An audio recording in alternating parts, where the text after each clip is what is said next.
Hello,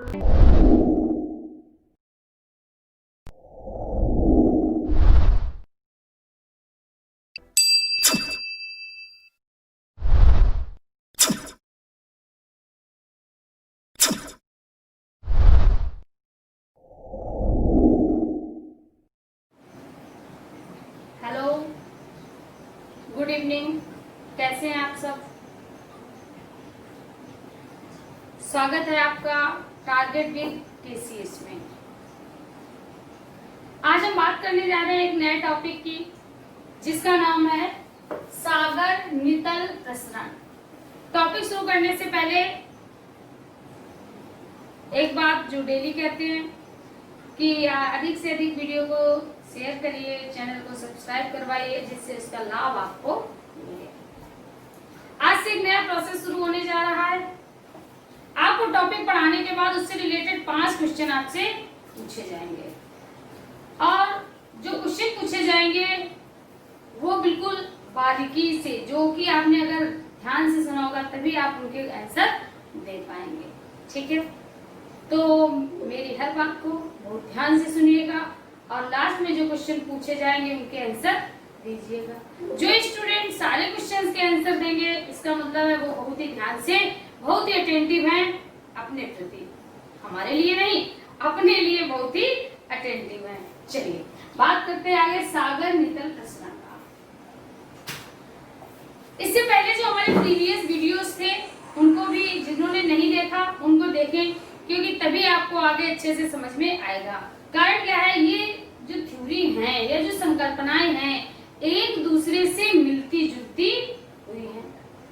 कुछ लोगों ने अपनी संकल्पनाएं कुछ अलग ढंग से व्यक्त की हैं, तो कुछ ने अलग ढंग से कहा है, लेकिन है एक दूसरे पर ही डिपेंड है। चलिए हम बात करते हैं सागर नितल प्रसरण। ठीक है, बात करते हैं सागर नितल प्रसरण।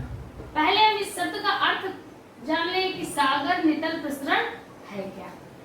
सागर समुद्र को कहा गया, नितल तल को यानी तली को, प्रसरण मतलब फैलाव, प्रसरण मतलब फैलाव। कारण क्या, जब तक हम शब्द को नहीं सीखेंगे, शब्द का अर्थ नहीं जानेंगे, तब तक हमें क्या पता चलेगा कि आखिर इसमें हम क्या पढ़ने जा रहे हैं। सागर नितल प्रसरण की जो सागर की तली है उसका फैलाव हो रहा है। यहाँ पर महाद्वीप, इससे पहले हमने क्या पढ़ी थी, किस थ्योरी के विषय में पढ़ा था, महाद्वीपीय विस्थापन। कि जो महाद्वीपी बने हैं तो महाद्वीपों का विस्थापन कैसे हुआ है, पढ़ा था। ठीक है, इसके बाद या इससे पहले हमने पढ़ा था प्लेट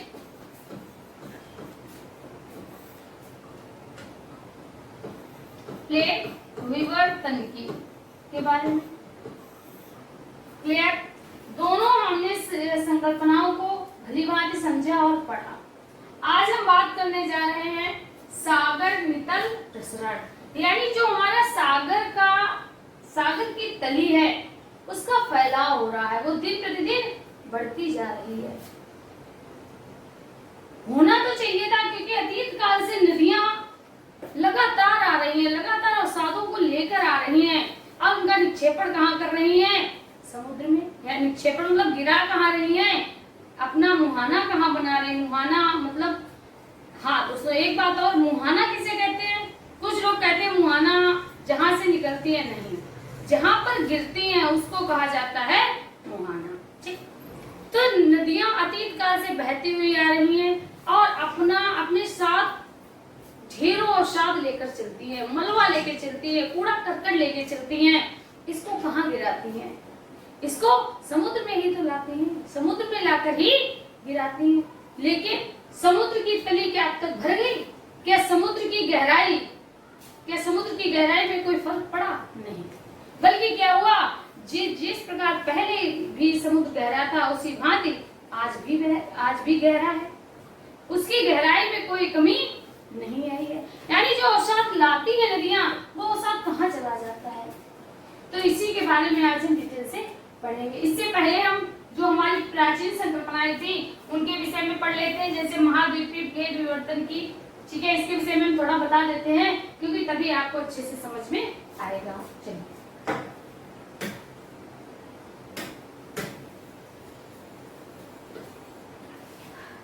तो जो हमारा महाद्वीपीय विस्थापन सिद्धांत था, ये जो हमारे प्लेट विवर्तन की, हम पहले प्लेट विवर्तन की बात कर रहे हैं।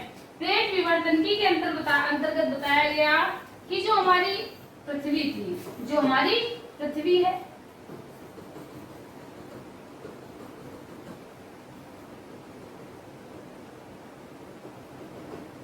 गौर से देखना, जल्दी ही अपनी बात को समाप्त करेंगे। इसमें जो सबसे ऊपर थी, इसे क्या कहा गया? भूपर्पटी, यानी अगर हम बात करें तो लिथोस्फीयर। लिथोस्फीयर 0 से 30, ठीक है, बताते भी जाइए। दूसरा हमारा था स्टेनोस्फीयर, ठीक है। फिर हमारा क्या था? मीसोस्फीयर, लास्ट में बैरिस्फीयर, ठीक है। हम किसके विषय में बात कर रहे हैं? प्लेट विवर्तनिकी के बारे में। गौर से देखना, ठीक है। प्लेट विवर्तनिकी के बारे में बात कर रहे हैं। प्लेट विवर्तनिकी में कहा गया था कि लिथोस्फीयर और स्टेनोस्फीयर का कठोर भाग, लिथोस्फीयर और स्टेनोस्फीयर का कठोर भाग मिलकर क्या बनाती है? प्लेटों का निर्माण करती है। यानी इतने भाग को क्या कहा गया? ये था हमारा, इसको कहा गया था प्लेटें। प्लेटों की गहराई कहीं पे कम थी तो कहीं पे अधिक। अब कैसे, वो भी आपको बताते हैं।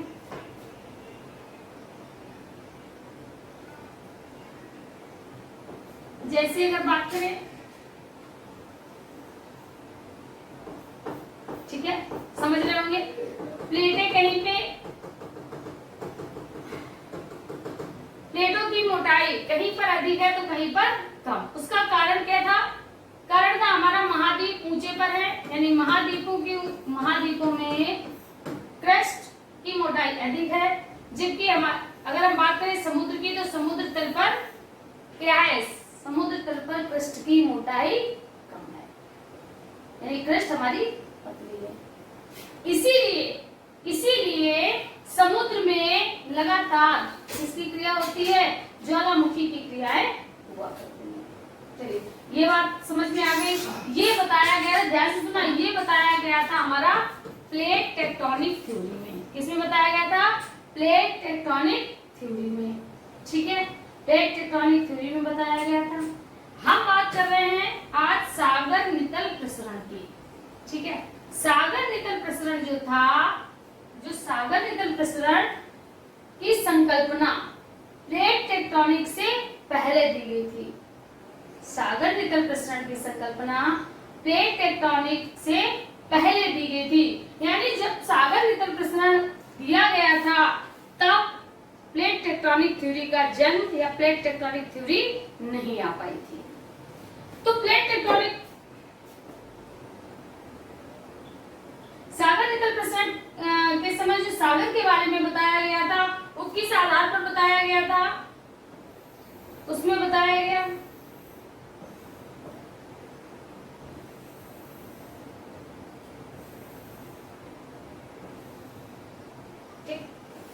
कि हमारी पृथ्वी के अंदर 3 परतें हैं। पृथ्वी के आंतरिक भाग में 3 परतें हैं।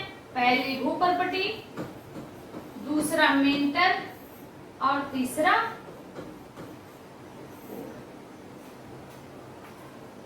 ध्यान से देखते भी जाइए और समझते भी जाइए, ठीक। तो जब सागर नितल प्रसरण दिया गया था, उस समय तक पृथ्वी का विभाजन किस तरह बताया गया था? पृथ्वी का विभाजन, पृथ्वी का आंतरिक विभाजन, पृथ्वी का आंतरिक विभाजन, आंतरिक विभाजन। अब ये आधार कौन सा था हमारा? रासायनिक। जिस तत्व की प्रधानता पाई गई, उसी आधार पर उसको नाम दे दिया गया। क्लियर? भूपर्पटी को ही कहा गया क्रस्ट, ये हमारा सीआर। मेंटल को अगर बात करें तो मेंटल को कहा जाता है हिंदी में प्रावार, ठीक है। इसी को कहा गया मेंटल, और मेंटल के साथ साथ इसे कहा गया सीमा। क्या कहा गया? सीमा। इसीलिए हमने कहा कि जो आपने स्टार्टिंग में पढ़ा है वो हमारा बहुत ही ज्यादा महत्वपूर्ण है, ठीक है। लास्ट की जो है उसे कोर कहा जाता है, जिसे नाम दिया गया है निफे का। क्या कहा गया? निफे। ठीक है, निफे। ठीक है, कारण क्या है? जिससे मिलकर जिस तत्व की जिस परत में प्रधानता थी उसी के आधार पर silica, aluminium, silica, magnesium, nickel और फेरस, यानी आंतरिक भाग में निकेल और फेरस जैसे तत्वों की प्रधानता है। ठीक, अब देखो इसके जो सागर नितल प्रसरण के विषय में हम पढ़ रहे हैं। हमने पढ़ा जो सागर नितल प्रसरण था उसमें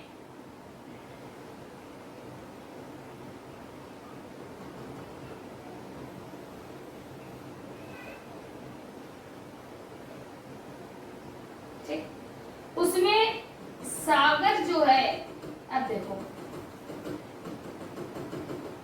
अगर आपको कोई बात समझ में नहीं आ रही तो प्लीज कमेंट में।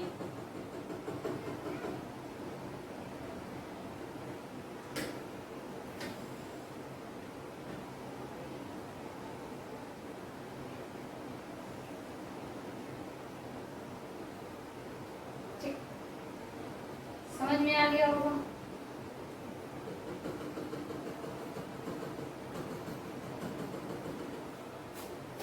देखिए, यानी अगर हम बात करें समुद्र में जो हमारा भूपर्पटी, समुद्र में भूपर्पटी यानी जो हमारी क्रस्ट है, क्रस्ट की मोटाई सिर्फ इतनी रह जाती है, जबकि महाद्वीपों में क्रस्ट की मोटाई इतनी अधिक है, इतनी ज्यादा अधिक है।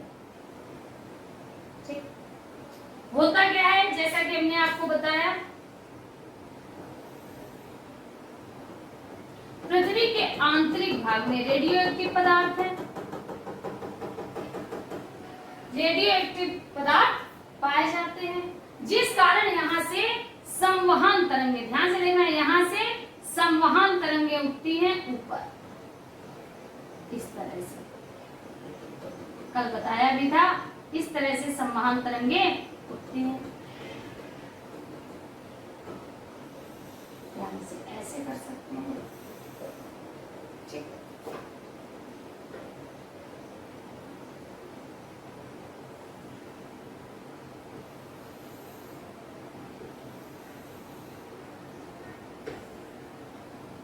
दिखाई दे रहा होगा आपके लिए, इसीलिए हम कुछ फिगर पहले से ही सेट करके रखते हैं। कारण क्या है, फिगर बनाने में थोड़ा टाइम लगता है, फिर आपको समझाएं तो आपको उतना नहीं समझा पाते, इसीलिए कुछ फिगर हम आपको पहले से ही तैयार रखते हैं। तो ये आपको फिगर दिखाई दे रहा होगा, इसमें ये संवहन तरंगे उठती हैं और उठकर ये जो हमारी भूपर्पटी है, भूपर्पटी पर क्या है, एक धक्का जैसा लगाती है। क्या लगाती है? एक धक्का जैसा लगाती है, यानी ये भाग धीरे धीरे क्या होता है, धीरे धीरे इस भाग पर बल लगाती है। बल लगाने पर क्या होता है, ये भाग उठ जाता है, यानी पतला होता है, ये सतह क्या होती है, धीरे धीरे ऊपर ऐसे करके उठती जाती है। बल ये महाद्वीपीय भाग पर, अब देखिए यहाँ पर समझते जाइए, ये वाला क्षेत्र हमारा क्या है, महाद्वीपीय, जबकि ये वाला क्षेत्र हमारा क्या है, महासागरीय। महासागरीय में भूपर्पटी पतली है, तो संवहन तरंगे जब बल लगाती हैं, अब जब मोटाई कम है तो बल लगाती है, तो ये वाला भाग हमारा क्या होता है, ऊपर उठ जाता है, ये वाला भाग इस तरह से ऊपर उठ जाता है, दिखाई दे रहा होगा।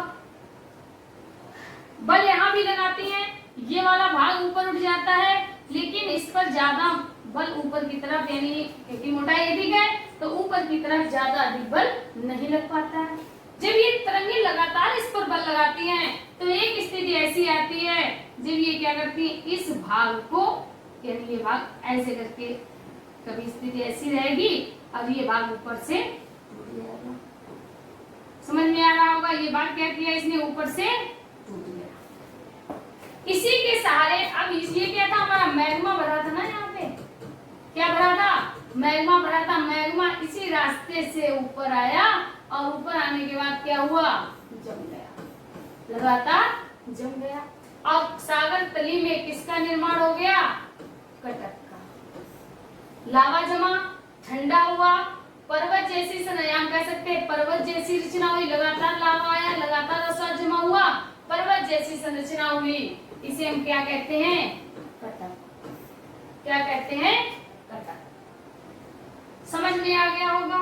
समझ में आ गया होगा? जिसे नहीं समझ में आया प्लीज कमेंट करिए, प्लीज कमेंट करिए।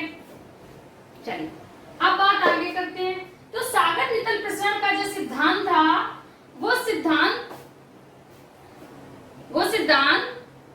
हैरी हेस के द्वारा दिया गया, हैरी हेस महोदय के द्वारा दिया गया। किसके? हैरी हेस महोदय के द्वारा दिया गया था। कौन? सागर नितल प्रसरण सिद्धांत।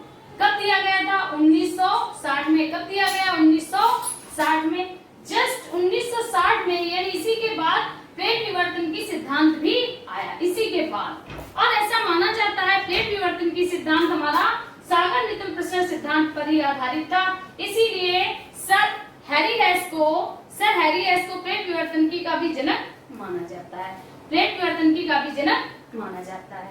ठीक है, चलिए आगे बात करते हैं। तो इतनी बात आपको समझ में आ गई होगी। पहले हमारा सागर नितल प्रसरण सिद्धांत दिया गया, इसी पर आधारित था, यानी कुछ बदलाव किए गए थे और इसी पर आधारित था हमारा प्लेट विवर्तन की सिद्धांत। इसीलिए जो सर हैरी हेस थे उनको सागर नितल प्रसरण का जन्मदाता माना जाता है, इसके साथ साथ प्लेट विवर्तन की का जन्मदाता भी माना जाता है।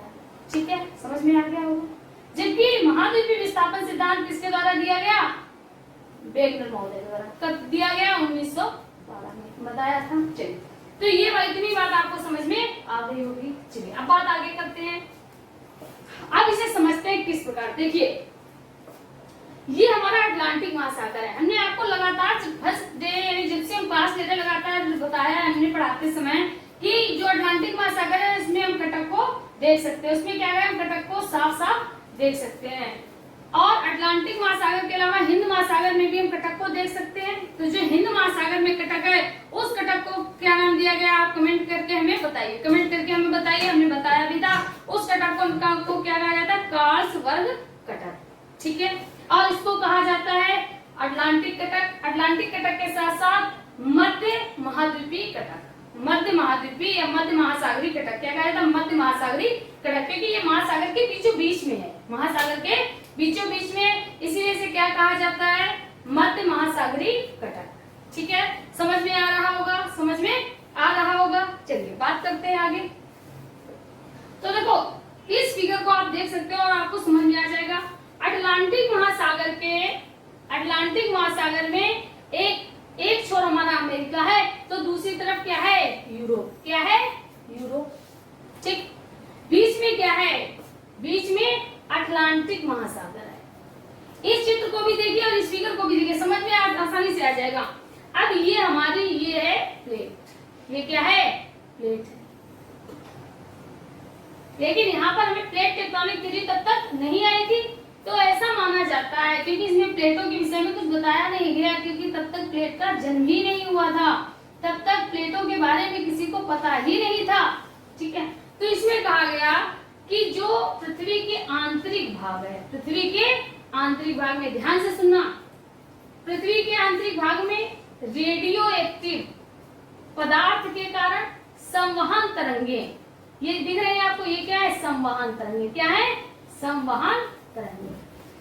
संवहन तरंगे एक बल लगाती हैं लगातार, बल यहाँ भी लगाती हैं, बल यहाँ भी लगाएंगी। ऐसा नहीं है बल यहाँ नहीं लगाएंगी, बल यहाँ भी लगाएंगी। यहाँ ध्यान से देखना, यहाँ नहीं, क्योंकि ये आपको दिखाई दे रहा है, यहाँ लगाएंगी। लेकिन जो सागर तली है, सागर तली में भूपटपटी की मोटाई कम है, इस कारण जो लगातार बल लगाती है तो इसके बीच का स्थान फट जाता है, बीच का स्थान फट जाता है। और जब फट जाता है, ये देखो आपको दिख रहा होगा ये भाग, इसी के सारे जब ये ऊपर उठती है तो क्या होता है? इसी के साथ मैग्मा भी बाहर निकल जाता है, मैग्मा भी बाहर निकल जाता है, ठंडा होकर जम जाता है। इस तरह ये इस तरह से दिखाई दे रही है, उठी हुई यानी जो लावा जमता है वो ठंडा हो जाता है और उस भाग को पर्वत ना कहके, पर्वत जैसी रचना को क्या कहा जाता है? कटक। क्या कहा जाता है? कटक। क्योंकि स्थल भाग पर जो उठे हुए भाग होते हैं उनको पर्वत कहा जाता है, जल में उठे हुए भाग को कटक कहा जाता है। ठीक है, समझ में आ गया होगा। चलिए जब बार बार ये घटना, अब देखो यहाँ पर क्या हुआ, पहले ये पूरा एक भाग रहा होगा इस तरह से, ठीक, ध्यान से देखना, ये भाग रहा होगा, फिर से वही क्रिया हुई, ये भाग, अब ये देखो ये भाग पूरा बंद हो गया, मुहाना इसका बंद हो गया, अगर ऐसे नहीं बंद हुआ तो ऐसे बंद हो गया। लेकिन समान तरंगे लगातार उठती रही, समान तरंगे लगातार उठती रही, लगातार उठती रही। और उन्होंने क्या किया, फिर इसी भाग में क्या किया, क्योंकि ये भाग पहले से ही इससे प्रभावित था, तो जब समान तरंगों ने फिर इधर फोर्स किया तो ये क्या किया, ये बीच का भाग फिर से फट गया और ये भाग अलग हो गया, ये भाग अलग हो गया, फिर इस भाग में लावा जम गया और ये भाग इधर बढ़ गया और ये वाला भाग हमारा इधर बढ़ गया। भाग क्या, चट्टाने बढ़ गई, भाग नहीं, जो क्रस्ट था ना, तो पुराना क्रस्ट दोनों तरफ से रख गया और बीच में नई क्रस्ट का निर्माण हो गया। किस तरह से, आओ दिखाते हैं। जैसे यहाँ पर देखिए, ये समान तरंगे हैं, समान तरंगे दिखाई दे रही होंगी। समान तरंगों से क्या हुआ, इस तरह की क्रस्ट का पहले निर्माण हुआ, इधर भी हुआ और इधर भी हुआ, समझते जाइए, ठीक है। अब ये वाला भाग यहाँ पर रहा होगा इस तरह से, ठीक। जब यहाँ पर, अब यहाँ पर स्थलाकृति, उसका भाग ऐसे था, लेकिन जब ये वाला भाग फिर से ये अंदर से यही क्रिया होगी तो ये वाला भाग इधर सरक जाएगा, ये वाला भाग इधर सरक जाएगा, बीच में एक नई क्रस्ट का निर्माण होता जाएगा। तो जो ये क्रस्ट आपको दिख रही है, पहले ये यहाँ रही होगी ना, इसीलिए तो देखो 1 2 3 4 5, 5वें नंबर पे है, 1 2, इसमें दिखाई नहीं दे रही, 2 3 4 5। चलिए आपको पीछे दिखाते हैं, एक सेकंड रुकना। चलिए देखिए, आपको दिख रहा होगा ये, जैसे ये कुछ भाग था, ठीक है, इस भाग से क्या हुआ, लावा, ये वाला भाग हमारा क्या था, मेंटल,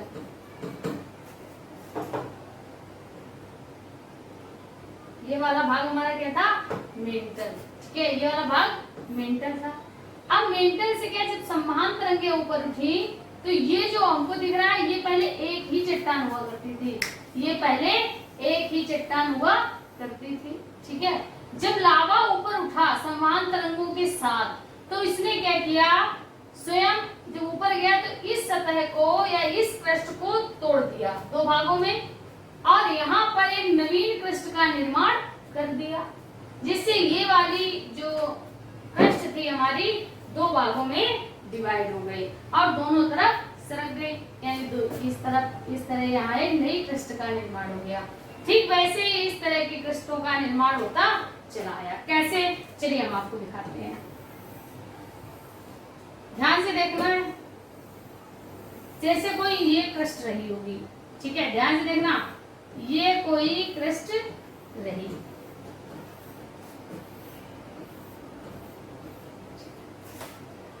संवहन तरंगे उठी और उठकर इस क्षेत्र से हमारी टकराई। लगातार टकराते टकराते क्या किया, इस क्षेत्र को उन्होंने क्या कर दिया, पतला कर दिया। ध्यान से सुनते जाना, इस क्षेत्र को क्या कर दिया, पतला कर दिया, ठीक। और पतला करने के बाद ऊपर इसी क्षेत्र से तो लावा भी आया और लावा इसके साथ क्या कर दिया, इस वाले भूभाग को तोड़ दिया, ठीक है, क्या कर दिया, इस वाले भूभाग को तोड़ दिया। और तोड़ने के बाद नवीन क्रस्ट का निर्माण हो गया। ध्यान से देखना, यह इस पूरे भूभाग में एक नई क्रस्ट का निर्माण हो गया, क्योंकि लावा आया होगा। लावा क्या किया, लावा इतने भूभाग पर जम गया, इतने भूभाग पर जम गया। अब इससे किस तरह की क्रस्ट का निर्माण हुआ, दूसरी तरह की नवीन क्रस्ट का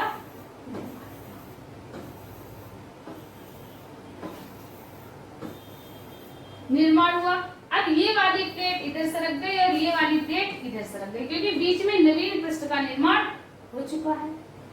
समय जैसे जैसे बीतता गया, फिर से वही समान तरंगे लगातार क्या करें, लगातार इसी क्षेत्र में बल लगा रही है, लगातार इसी क्षेत्र में बल लगा रही है।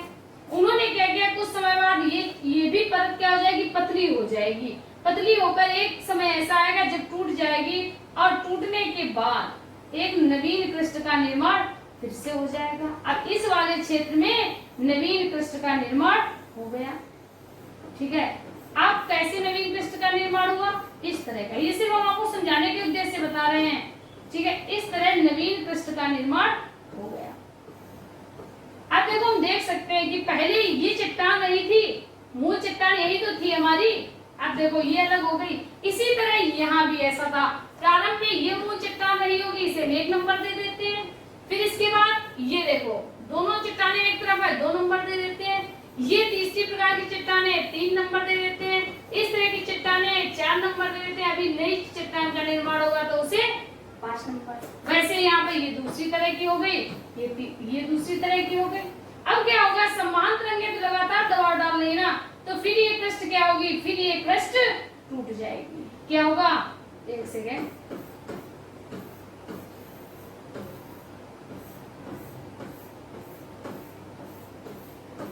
आप लोग फिगर थोड़ा अच्छा बनाइएगा। ठीक है, तो क्या होगा, फिर से ये क्रस्ट टूट जाएगी। क्रस्ट टूट गई। अब क्रस्ट टूटने के बाद एक नवीन क्रस्ट का फिर से निर्माण होगा। क्या होगा, एक नवीन क्रस्ट का फिर से निर्माण होगा। और वो क्रस्ट कैसी होगी, नवीन क्रस्ट का निर्माण। इस तरह हमने देखा कि संवहन तरंग क्या करती है, संवहन तरंगे जो कोर से उठती हैं वो लगातार बल लगाती हैं, और ये बल अधिकतर किस दिशा में कहाँ कार्य करता है, सागर नितल पर, यानी सागर की तली पर, क्योंकि वहां पर क्रस्ट की मोटाई कम होती है। जब ये ऐसा करती है तो क्या होता है, पृथ्वी की क्रस्ट जो हमारी समुद्र तल की क्रस्ट होती है टूट जाती है और टूटकर सरक जाती है, दोनों तरफ सरक जाती है और नवीन क्रस्ट का निर्माण हो जाता है। जब लगातार लावा बाहर आता है तो बाहर आने से किसका निर्माण होता है, कटक का निर्माण, तो क्रस्ट का निर्माण होता है। लेकिन लगातार आएगा तो क्रस्ट के साथ साथ ही किसका निर्माण हो जाएगा, कटक का निर्माण होगा। जैसे कि अगर हम बात करें, ध्यान से देखना, जैसे कि हम बात करें तो हमारे हिंद महासागर में कार्लसवर्ग कटक है और हमारे अटलांटिक महासागर में मध्य सागरी कटक है। कौन सा, मध्य सागरी कटक पाया जाता है। दोनों किस तरह से बने होंगे, इस तरह से बने होंगे। जैसे कि सागर नितल प्रसरण दिया गया है, इस सागर नितल प्रसरण कैसे दिया गया, जब लगातार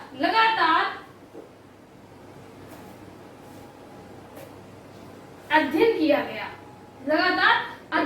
गया, अध्ययन के दौरान पाया गया कि नदियां अवसाद ला रही हैं, तो सागर की तली कुछ ना कुछ तो परिवर्तित हो जानी चाहिए थी, कुछ ना कुछ तो बढ़ जानी चाहिए थी, लेकिन नहीं बढ़े, क्योंकि जैसे ही नदियां अवसाद गिराती हैं सागर की तली क्या होती है, खिसकती रहती है, जिस कारण अवसाद भी क्या है, गतिमान है। एक जगह अगर इकट्ठा होता रहता तो हो सकता है कुछ क्षेत्र तक भर चुके होते, लेकिन ऐसा नहीं है। चलिए, तो ये बात आपको समझ में आ गई होगी।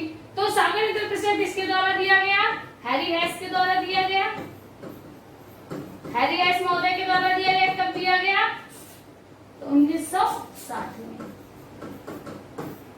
ठीक है, समझ में आ गया होगा। फिर इसके बाद क्या हुआ, सन 1963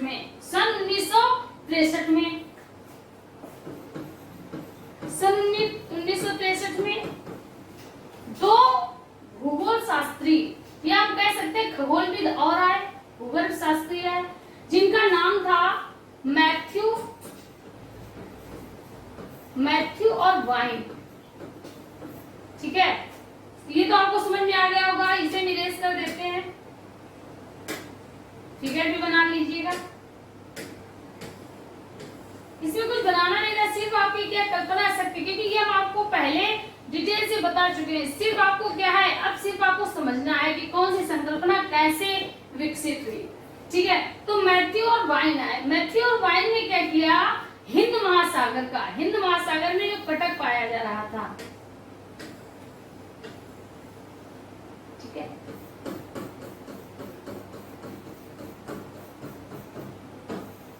हिंद महासागर में कटक पाया जा रहा था, उसका नाम था कार्लसवर्ग कटक। ठीक है, उन्होंने जब कार्लसवर्ग का अध्ययन किया तो उसमें पाया कि इसमें चुंबकीय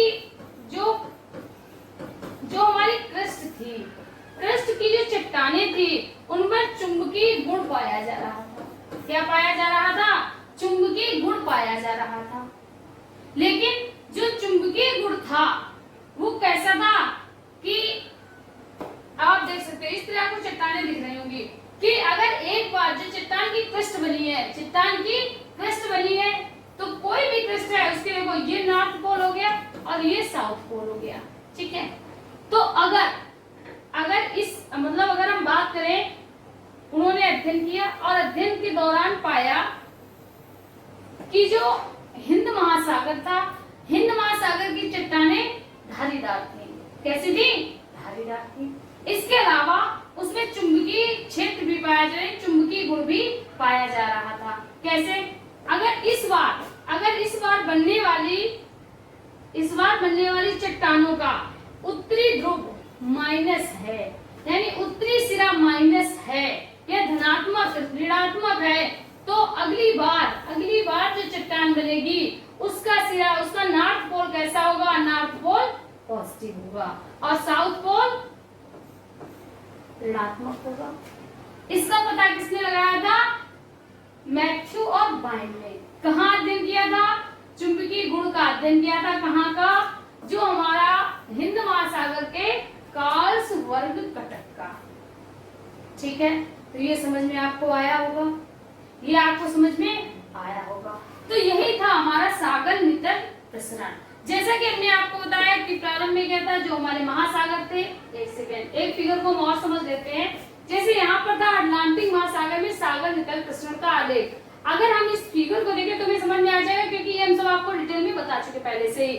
क्या है? मेंटल से लावा निकलता है जिससे कटक का निर्माण होता है। यहाँ पर आप ये नहीं बिल्कुल कहेंगे कि चट्टानों से निकलता है, कि प्लेटें बढ़ती हैं, क्योंकि प्लेटों की थ्योरी अभी तक आ नहीं पाई थी। ठीक है, प्लेटों की थ्योरी अभी तक आ नहीं पाई थी, सागर नितल प्रसरण पहले आया था। ठीक है, और प्लेट टेक्टोनिक थ्योरी बाद में आई थी, इसी पर आधारित थी। इसीलिए विलियम हैरी हेस को इसका प्लेट टेक्टोनिक थ्योरी का जनक भी माना जाता है। ठीक है, 1960 में आई थी, मतलब इसके जस्ट बाद में आ गई थी। तो ये आपको समझ में आ गया होगा। अब हम नीचे देख सकते हैं कि जो अवसाद आता है, आखिर अवसाद जाता कहाँ है। तो यहाँ पर देखो, जब हमने आपको इससे प्रीवियस वीडियो बताया था, तो हमने बताया था जो हमारा प्रशांत महासागर है, प्रशांत महासागर में जो प्लेट टेक्टोनिक थ्योरी बताई थी, तो हमने बताई थी दो प्लेटें। प्लेट टेक्टोनिक थ्योरी की बात कर रहे हैं, दो प्लेटें, एक तो हमारी प्रशांत प्लेट थी और दूसरी अमेरिकन प्लेट आपस में टकरा रही थी। कहाँ? अमेरिका के तट पर ही। अमेरिका प्लेट बिल्कुल तट पे ही टकरा रही थी, जिस कारण क्या था, जिस कारण प्रशांत प्लेट जो है वो मेंटल में चली जाती थी, टूट फूट हो जाती है, बलित पर्वतों का निर्माण होता है। लेकिन यहाँ पर ऐसा कुछ नहीं बताया गया। यहाँ पर क्या बताया गया कि जो प्रशांत महासागर है, ये जो महासागर आप देख रहे हैं, किसके बारे में बताया गया है? प्रशांत महासागर के बारे में। कारण क्या है? ये देखो, एंडीज पर्वत का उठा हुआ भाग यानी बलित भाग दिखाया गया है। ठीक है, इसमें ये दिखाया गया है कि जो सतह है, सतह क्या करती है? सतह अंदर घुस जाती है। सतह किन्हीं कारणों से जमीन में चली जाती है और इस कारण जो ऊपर का भाग उठ जाता है। बाद में इसे प्लेट का नाम दिया गया था, अभी नहीं। तो इस कारण एंडीज पर्वत का निर्माण हुआ। देखो दिखा है, महासागरीय खंड के सारे पृष्ठ का विनाश। ठीक, और जो ये सबसे गहरा, जब महासागरीय, ये हमने कल भी आपको बताया था, जब प्लेट अंदर प्रवेश करती है तो ठीक उसी स्थान पर गहरे, ये देखो ये गहरा क्षेत्र आपको दिख रहा होगा, किसका निर्माण हो जाता है? ट्रेंच का निर्माण होता है। किसका निर्माण होता है? ट्रेंच का निर्माण होता है। इसीलिए सबसे गहरा ट्रेंच सबसे बड़ी दो विशाल चट्टानों के या सबसे दो विशाल प्लेटों के टकराने से होता है। कहाँ पर? दो बड़ी विशाल प्लेटें, यूरेशियन प्लेट और प्रशांत प्लेट, जहाँ पे टकराती है वहीं पर मेरियाना गर्त का या चैलेंजर गर्त का निर्माण होता है। चलिए, यहाँ पर क्या बताने की कोशिश की है, देखिए यहाँ पर ये आपकी क्या उठ रही है? संवहन तरंगे। संवहन तरंगे। अब यहाँ एंडीज है, इसका मतलब क्या होगा कि यहाँ पर हमारा अवश्य कुछ ना कुछ, अब एंडीज, ये एंडीज पर्वत कहाँ है? याद करो, एंडीज पर्वत पूर्वी भाग पश्चिमी छोर पर है ना, यानी ये हमारा क्या है? प्रशांत महासागर। ठीक, अब संवहन तरंगों ने क्या किया? प्रशांत महासागर की सतह पर बल लगाया। बल लगाने से क्या हुआ? यहाँ पर ये क्रस्ट टूट गए और नवीन पृष्ठ का निर्माण हो गया। जब महासागरीय चट्टानों का अध्ययन किया गया, ध्यान से सुना, जब महासागरीय चट्टानों का अध्ययन किया गया तो महासागर में ऐसी कहीं चट्टानें नहीं मिली जो 115 करोड़ वर्ष से पुरानी हो। यानी सभी जो चट्टानें थी वो लगभग 115 करोड़ वर्ष से अधिक पुरानी नहीं थी, से अधिक पुरानी नहीं थी। समझ में आ गया होगा। कारण है कि नवीन पृष्ठ का निर्माण कहाँ होता है, हमारे महासागर नितल पर होता है। ठीक, तो महासागर नितल पर कैसे नवीन पृष्ठ का निर्माण होता है आपने सीखा। ठीक है, इसी के बाद आज की क्लास यहीं पर समाप्त कर रहे हैं। ठीक है, जय हिंद मेरे प्यारे भाइयों।